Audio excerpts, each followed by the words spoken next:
What's up? What's up? We in? We live. What is Right. going on, ladies and gentlemen? Welcome to Thursday's edition of the Fan Cave Sports Talk. We're talking Bills today.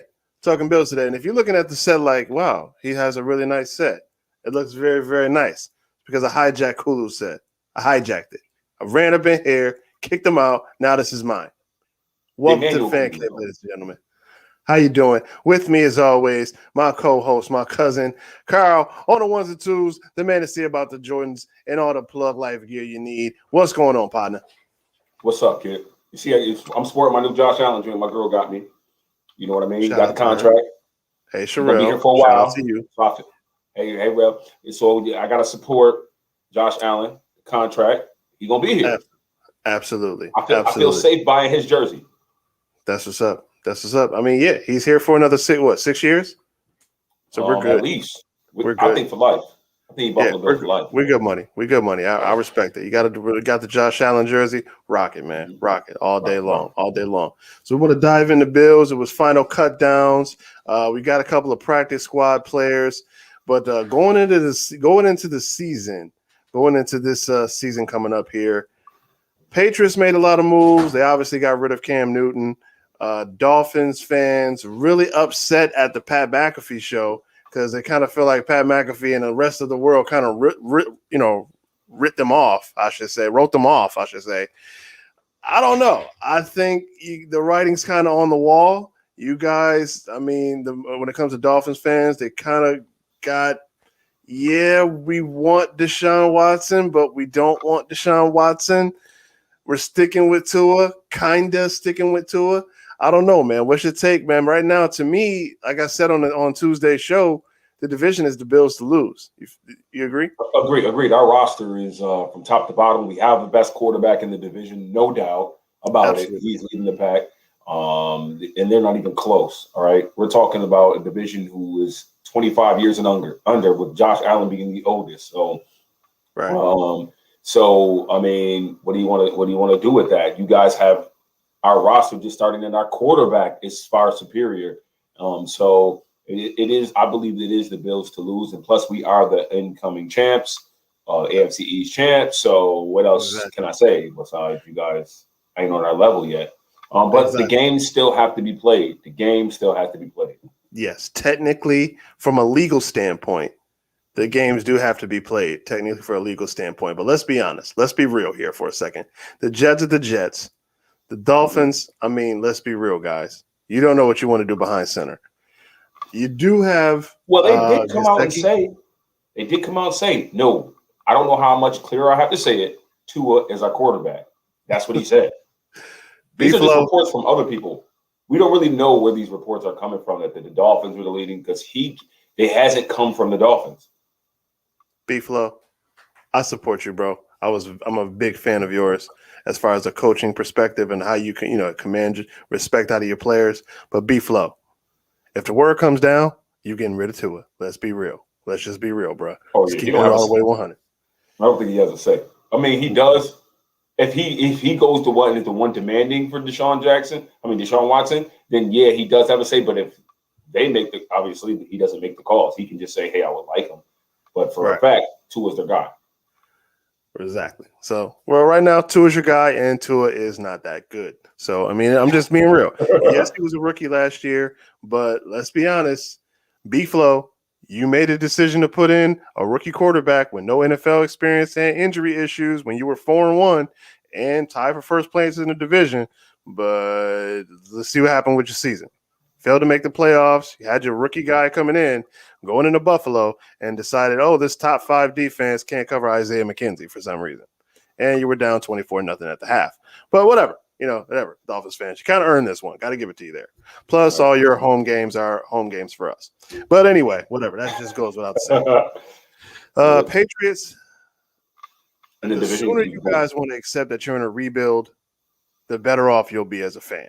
You guys are in a rebuild. Welcome to it. Those Brady years are over. You tried with Cam Newton, didn't work. You guys suck last year. You spent a lot of money in free agency. You did. You spent a lot of money. What was it? 170 mil in free agency. Said Bill Belichick, we're pretty much not going to suck. We're not going to suck this year. you guys are going to suck this year. I mean, it is what it is. We're just keeping it all the way above. This is the Bills' division to lose unless something catastrophic happens. Knock on wood. You pretty much are going to be chasing us the entire year. And yeah, we have the harder schedule this year. We do have the harder schedule. We got all the number one teams we do have to play: the Bucks, the Chiefs. Who else we got? We got the Bucks, the Chiefs, the Saints, the who? The Titans. We do have all the number one seeds coming to play us this year. So I mean, but aside from that, we do have 8 games that we pretty much got locked up unless we decide to just not play our starters.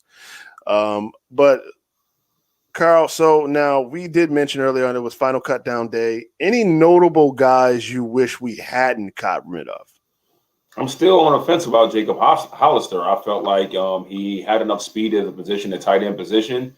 Yeah. I wanted to see what he could do on the field. I guess Gilliam was the choice over him because he can do so many more things. Gilliam can play fullback. He can play halfback, so to speak, I guess, in short yardage. He can play tight end. He caught a couple touchdowns for us last year, I believe. Yeah. At the tight end position. He caught at least one that I know about, right? And I think he caught up a couple of passes that were like key third downs and stuff like that too. So I think they just went with Gilliam over Hollister. And from what I know now, I just got intel that he may be signing with the Jaguars. I mean, let's be honest. When it comes to Hollister, I think it's more that situation was more of if he can't make this roster, let's give him an opportunity to make someone else's roster. Right. Because I mean, he was very talented. He did very well in this preseason. He did score a couple touchdowns in the preseason. But if he wasn't going to be a starter on the Bills or a key factor in, let's give him the opportunity to go somewhere else. And they couldn't trade for him. I guess they couldn't trade for him. Like they couldn't get any value in a trade, so they just released him. And you were absolutely right. The Jaguars did pick him up off the waiver wire. But we brought in another tight end. I don't know if you guys seen. Did you guys see that? That's for the practice squad, I think.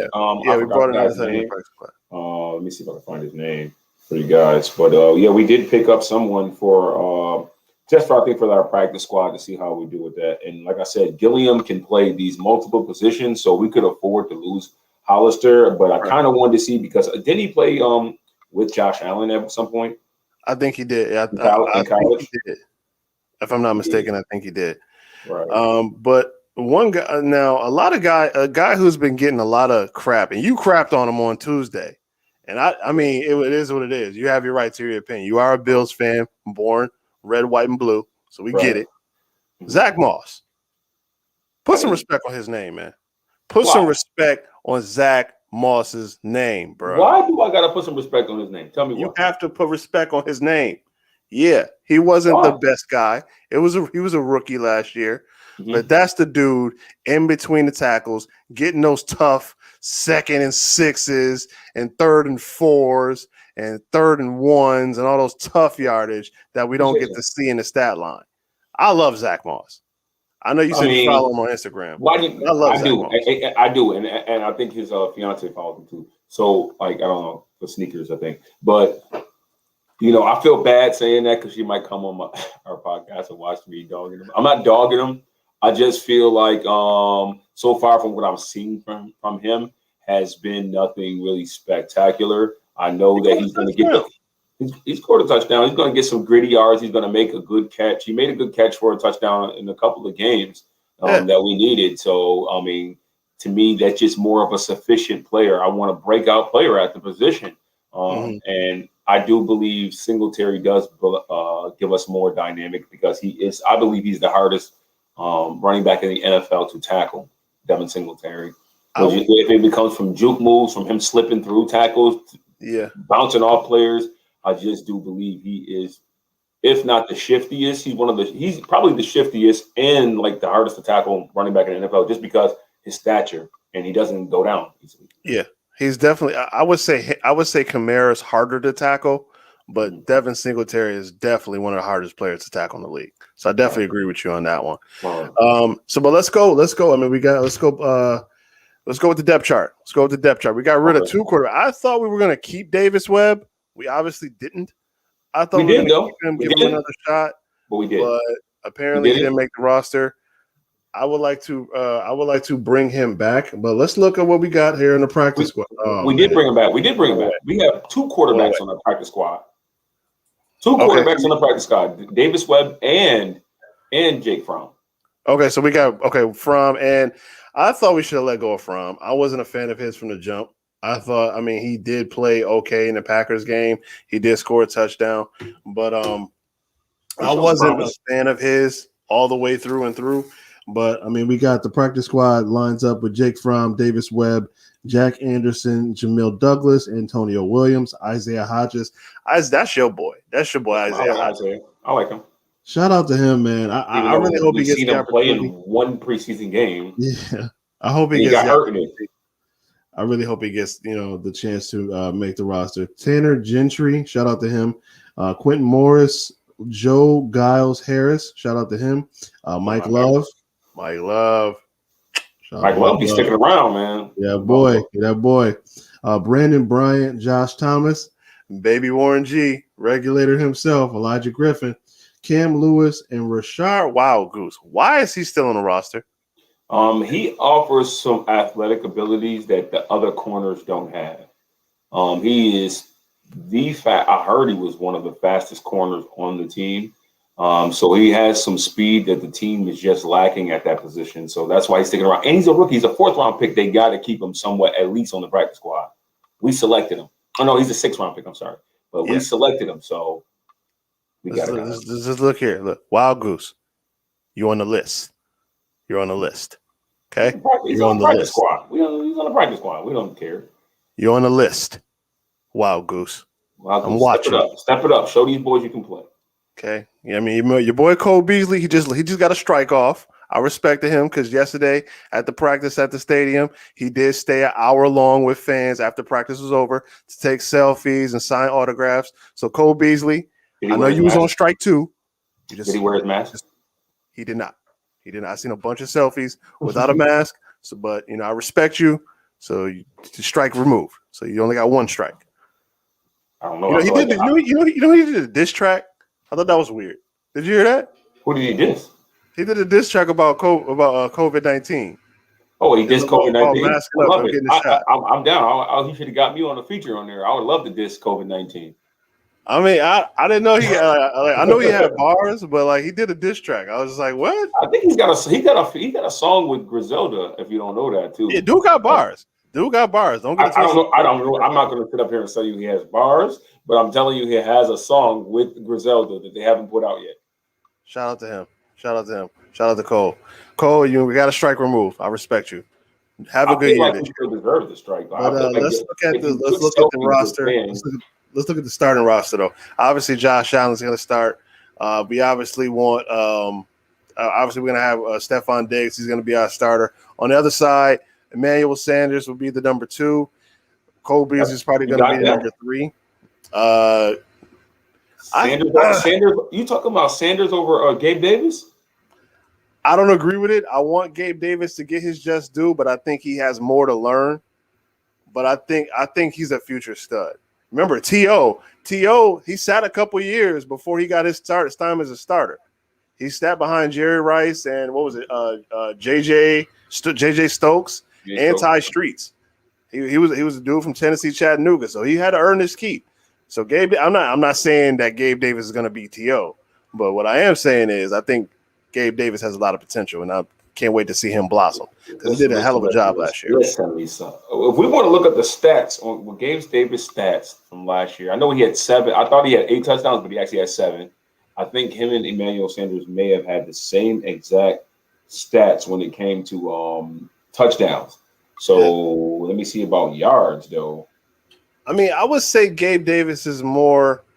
I would say Gabe Davis is more of a situation receiver when it comes to 3rd and longs. He's good on those sideline catches to separate the defense when they're playing off and they're playing cover 2. But here's my question. Here's a question I just want to ask here. Why is Fromm still here? He's on the practice squad, bro. No. They're developing him. They're developing him. Last year they gave him a raw deal. He couldn't even practice, be around the team whatsoever. So this year they're going to at least let him practice with the team. You have a problem with the man getting a chance to practice? Okay. Practice. Look, from. It's strike one. It's strike one. What is he doing wrong? He played good in preseason. We just don't have. If Trubisky wasn't here, he'd be on the team. Strike one. Okay? Strike one. Oh, goodness. So listen, Gabriel Davis' stats last year was 7 touchdowns, 599 yards. Let me see. Yeah. Only 35 receptions. But he didn't play. He didn't play much. He was a rookie. He didn't play. Right. So imagine, I feel like he's earned his keep to be the number 2 receiver. But, I don't think it really matters. One thing we've learned about Sean McDermott's system, it doesn't really matter who the starters on paper are because some people play more than the actual starters. Right. You know what I mean? So I think they're going to run a 4 wide receiver set anyway. And I want to talk about that. They do like those wide receivers, but again, with Brian Daboll's offense, it's more of combinations and more situational football. On those 2nd and 6s and those 2nd and 7s, they do like to run a lot of counter looks and a lot of wide receiver. What is it called? End around. Right. So listen to these stats. Emmanuel Sanders last year for the Saints, 61 receptions, which is almost 26 more receptions than Gabe Davis, but he only had 26 more yards than him. Yeah. So and he had a 5 touchdowns. So Gabe Davis actually scored more touchdowns than him last year. So it's interesting what they do. Like I said, I don't think it really matters on his depth chart who the starters actually are because it only matters because he's going to rotate players in and out. And the reason why I want to talk about the 4 wide receiver thing is that's something that New England used to do back in the day, right? Yeah. They were putting that, and Brian Daboll from that same group. Yeah. So he used to it made sense to do that. And the reason why it makes sense to do that is because now the other team is forced to put 4 cornerbacks on the field. And most teams don't have good, so if you have basically with our team, we have 3 number 2 wide receivers, if not 4. All right. We do. So that's a fact. If you include Isaiah McKenzie. So we got 3 or 4 number 2 receivers. Right. How many of them dudes can cover? Their 4th corner cannot check Cole Beasley, right? I agree with that. Can't check the third and 4th corner can't check Emmanuel Sanders or Gabe Davis or Isaiah McKenzie. Right. We are so that preseason game they showed a lot of 4 wide receiver sets, and that was genius because at the end of the day, now Pittsburgh, where are your 4 corners at? Right. Show me. But I mean, again, you guys out. But again, this is all on paper. Absolutely, you're 100% correct. But again, this is all situations. You know what I mean? When it comes on the field, if it's 1st and 10, we line up in a 4 wide receiver set. Buckle up because we're going for 20 yards. Buckle up. Unless somebody drops a pass or we get something happens here, buckle up because we going for 20. You know what I mean? Man, it's going to be scary to see how this offense operates because that's the way it is in the NFL. You have to have cornerbacks. And if you do have a cornerback, say you do have 4 good corners, they all better be able to tackle because at the same time, you got Josh Allen, who some linebackers, I've seen Josh Allen straight dog linebackers to the ground with one hand. You know what I'm saying? Alonzo. How you doing? Kiko Alonzo. Remember Josh Allen? Yeah. Remember how that ended up? Yeah. Somebody else on the Dolphins too got grounded to the ground last year. Calvin Noy. He got a nice little stiff arm too. So it's a couple of linebackers. So now you got a quarterback who got to come up and tackle Josh Allen. Now you got a dude who can't linebackers can. Also, I told you we talked about Devin Single being so elusive and being hard to tackle. Now that cornerback, that 4th cornerback's got to tackle Devin Singletary now too. So I'm telling you, strap up because the Bills have weapons that you put them 4 cornerbacks on the field, you're going to have trouble. Or you might be a nickel, and your nickel cornerback is going to have to take Emmanuel Sanders or Gabe Davis or Cole Beasley. Good luck. Right, exactly. Now something I want to touch on too is, the offense is pretty much a lock. We pretty much got the offense locked up. The offense I'm not really worried about. But the interesting topic that everybody was really going off of, we talked about it at the draft, we talked about it during the preseason, is the defensive front. Obviously, we got Greg Rousseau. He was awesome in the preseason. Ed Oliver coming back. Starred Latulale, slimmer, very slimmer. Boogie Basham, Jerry Hughes, and other guys thrown in there. The front 7, though, was a big topic for Bills football this year. So, judging off what you saw in the preseason, How worried are you on a scale of 1 to 10? How worried am I? Yes, going. And I'm not talking about the division. I'm talking about Chiefs, Bucks, Titans, Saints, playoff teams. I need to see this front four gel together with Star back. I need to see that what Star adds to the group. We need to see that right away. And I do think that if Harrison Phillips is healthy, he will be on the field a little bit more than we've seen before. So we need to see how this four do well together, because this game against the Steelers is going to matter in the trenches. Can their offensive line stop our defensive line? And that's yet to be seen. We're going to see. We got to stop the run, though. They're going to run heavy, and that's what we had a problem with last year. But with Star back, let's see if we can. Najee Harris. Najee Harris is coming to Orchard Park. Be ready, Bills fans. Najee Harris is not playing around. I watched him in college. Dude is a straight monster. And don't forget about Claypool. Don't forget about Juju and the other guy that just got. I mean, all these guys. They got Washington, Deontay. Washington kind of gets forgot about. When it comes to Juju and Claypool, he was the guy that kind of fell under the radar, but he's really good. He's a really good talent on that on the offensive side of the ball.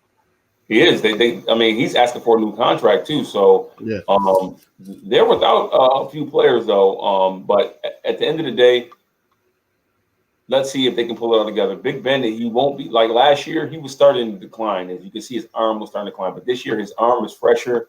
Mm-hmm. The Bills squeaked by in that game without a Teron Johnson interception for a touchdown. They were right there competing with the Bills. We had a tough time against them last year. I rewatched the game yesterday, and just the highlights of the game. And there was some issues that we had, and we squeaked. What really inspired the team was Teron Johnson getting that interception for a touchdown. Yeah, I think. But when you rewatch the game, the first half was more of a feeling out process. I think we were doing a lot of feeling out. But you're right. I mean, after that interception, I'm gonna be honest. Pittsburgh just fell apart. It just fell apart piece by piece. And Josh started heating up. I'm sorry. Go ahead. I was saying, and Josh started heating up. Yeah, when Josh started heating up, we got the momentum. Pittsburgh just fell apart. They couldn't recover. They did come down for a score, but the momentum was too high, and Josh just put on the show. Like we were they just were outmatched, and I think that's going to happen again. I mean, I'm gonna be honest. I was at the stadium, that building, that loud, first game, fans back at full capacity. Yeah, we're gonna have fans. We're gonna have that game. We didn't have any fans, so exactly. We'll have to have fans in the States. They're going to have something, and I'm sure there'll be some terrible towels in the building. Hopefully, we can boo them out of here. They're probably going to get thrown in the trash, though. Yeah, let's just handle our business, Buffalo. And I do think Josh Allen has another year in the same system with Brian Dable. I do think he's going to have an even better year than he had last year. Because I just feel like he's more comfortable. He's been working more. I just feel like I just have a good feeling. I can't see. I see him winning the MVP. I don't care what anybody says. I don't care anything about what everybody else got going on. I just see him winning the MVP. The way this team is structured. Last year that will be a bold statement. This year, that's not bold. Right. It's not a hot take. Out of reach. That's not out of reach this year. That's not. I mean, he jumped from 41 last year, top 100 players, to number 10. He had the hugest leap. So that's not far fetched. You are not speaking it's not far fetched at all. Any type of ill will at all. Now here's another thing, though. Obviously, we're talking Buffalo, Pittsburgh first game. Now going in, Pittsburgh has a solid defensive line. Their secondary is meh. Okay. Is Joe Hayden still there? I think he is, but I don't think he's not the Joe Hayden of before. Right. You know what I mean? Their defensive line is really their main focus of their defense there. They cut Tremaine Edmonds' brother too, I believe. Yeah, shout out to Tremaine Edmonds. Their linebacking core is pretty solid, but I mean, I think this is going to be a landslide victory for the Bills. I got them winning this one, like I said on the show earlier a couple weeks ago. I got the Bills winning this one 31-7. I think we just blow them out easy. No problem. I don't know, bro. Now I forgot what I said, what I put down for the score for them winning that game. I think it's going to be closer than what you think. I think Pittsburgh is better than what a lot of people think. Their offense is still I think the offense took a step up. They have their same returning, but they do have a new offensive coordinator. So this is a new offense to them. But I True. do think that Big Ben is sharper than he was last year. This is the beginning of a season. And remember, they were undefeated for a while. Were they undefeated before we played them? They had just lost to the Washington football team. Okay, They lost to the Washington football team before. Right. Then they came here and lost again. And everybody's like, "Oh, they're not going to lose 2 in a row. They're going to learn from this loss." They didn't. Right. So, but they started off hot. Tomlin's a good coach. I just can't see them laying an egg of 7 points. Yeah. They're going to score at least 2 or 3 touchdowns. It's going to be a closer game. I see them if they score. I see them either scoring early or I see them scoring in garbage time. But in the nitty gritty, I just see the Bills winning this one by a landslide. Right. Well, you got to remember our defense is really which is kind of scares me a little bit. Our defense is that bend but don't break. So they kind of allow things to happen a lot. True. So I really think I don't know. We're going to see that defensive line should be much. Here's why I see that. I mean, number one, the crowd is going to be into it. We got the best. We got one of the best back. What is it? It's not backfields. Is it backcourts? I guess with the safety tandem between Poyer and Hyde. Then we got Trey White on the end. I think the QB2 spot is going to be the weak spot. I think they would focus on that and try to get us in a lot of. They're obviously going to run the ball with Najee Harris. That's going to be the strategy. Their strategy is going to be to run the ball to Najee Harris. Try to get us in a lot of 2nd and 6s, 2nd and 4s. 3rd down and 5s to try to get us, they're going to dink and dunk down the field. That's why I see them scoring maybe really early, probably maybe on the 2nd drive or garbage time. Najee Harris can't do it all. So that means they won't have a lot of points then, like you're saying. So exactly. If they're going to grind it out and slow Josh Allen down, because we saw what he could do with the Packers. We see him dink, hike, pow, hike, pow, hike, pow. Exactly. And they're going to have to keep him off the field. So that better be their strategy. It's going to be a long day. Exactly. And Najee Harris versus our defensive line. Hopefully the defensive line holds up. But again, it's like you said earlier, we're going to have to wait till we see it. But I'm thinking they score maybe on a 2nd drive or in garbage time. And I think that's going to be their only points. Right. So in practice today, from what I heard, Levi Wallace was still in a red jersey. Nobody could hit him or contact him. Isaiah McKenzie. There was maybe 2 other players, but most of our players, the Bills plan on being almost 100% healthy when it comes to the Pittsburgh Steelers game. So, which is a blessing to have everybody, all our starters, healthy for game 1. I mean, because this preseason has not been good to everybody. Obviously, we know about Travis TJ Etienne for the Jaguars is out for the year. And sorry, we should have talked about this on Tuesday, but now J.K. Dobbins, shout out to Ohio State, J.K. Dobbins for the Baltimore Ravens, he's out for the entire year. So, I mean, the running back position, thank God we have running back by committee rather than one solid guy, because I don't know. I mean, yes, the Jaguars do have a solid guy. And their running back, I can't remember his name. Was it Henderson? Is it Henderson? Is his name?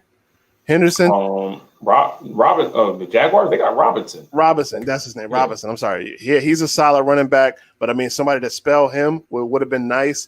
And J.K. Dobbins, I didn't really expect him to do a lot. I mean, because you got Lamar Jackson, but I would have expected him to take some of the load off Lamar. So you got Edwards, Brian Edwards behind him. He's pretty good, but they need somebody to spell him. And then they're high on their 3rd string running back. So, and not to mention, there's free agent running backs still out there. That's decent. So, let's say you had to sign to a LaShawn McCoy or a Le'Veon Bell, they could hold you over for a couple games. Right. So your score, mine was 31-7. What was your score? I'm thinking more like 31-24. I think they'll win by 31 score. You giving them 24? I'm telling you, the Pittsburgh Steelers are a better team than you think they are, man. They got 4 number 2. 24. Listen, on the road. Number 3, they have 3 number 2 wide receivers as well. And we got You know what I mean? We got one of the best slot corners in the league. That gives us a little better advantage than them. But I got them scoring, dude. All right. I mean, They hey, scored last year. They scored still 20-something points on us, I believe. So yeah, but to me, we were a good team, but I think we're better this year. But we'll see. I mean, I don't have 24 on opening day at the Ralph Energy. I might be wrong. Man. I hope they scored 21 points. If they scored 21 points, they got if they score 24 points, they're gonna win. I'm gonna be real. I don't see that happening, bro. But let me ask you this before we dip up out of here, because we're doing a short show today. What is the most exciting element in your eyes being at Highmark Stadium now? I mean, I was there recently last Sunday. I mean, it was a Saturday, but I want to hear your perspective. What's the most exciting element you think is going to be a factor in this game coming in? I mean, you're stating the obvious. You're stating the fact that, we haven't been able to be in our stadium for over a year, right? So it's like, besides the playoffs, and that was limited to 20,000, maybe, not even, maybe 13,000. Now we're going to have a full capacity. Like, I'm scared to see what these fans is about to go crazy. The tables that's going to be jumped through, like the energy in that Bill Stadium is going, especially because we believe we're going to the Super Bowl. Like 90% of our fans believe we are going to the Super Bowl. So, right. With that being said, we're going to be bananas. We're going to be going. It's going to be fandemonium. Okay. For a fact. All right. Awesome. Bring back my man Van Miller one time.